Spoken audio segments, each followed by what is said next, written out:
Volume much lower on Bay Street compared to a normal day, with Wall Street closed for a holiday, though the TSX is about 100 points from its all-time high. And tomorrow we get jobs data on both sides of the border. Now, the U.S. will be especially interesting because there has been all this talk, potentially, about an interest rate cut or two in the U.S., and this jobs report will be the last one before the next Fed meeting at the end of the month. Once Wall Street gets back to business tomorrow, U.S. markets will be starting the day at all-time highs. HBC is reportedly looking at shutting down stores. These reports also say that Canada's oldest retailer is considering restructuring some of its leases with its landlords.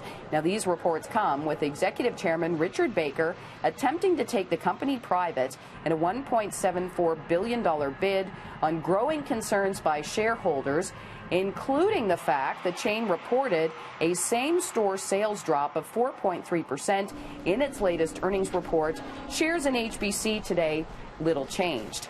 Canadians seem to be having trouble with their finances. The latest figures show an uptick in the number of insolvencies among consumers, up 5% between April and May, and then a spike of 8.6% from a year earlier.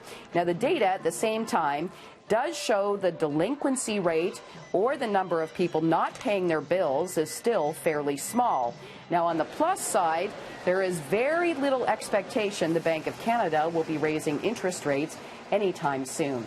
And Canadians love their loyalty programs, with data showing we are holding an estimated 175 million loyalty program memberships. Now, on the surface, it's really hard to see a downside here, with offers of free rewards, inside information, and exclusive perks. But the Competition Bureau of Canada says we should always be reading the fine print.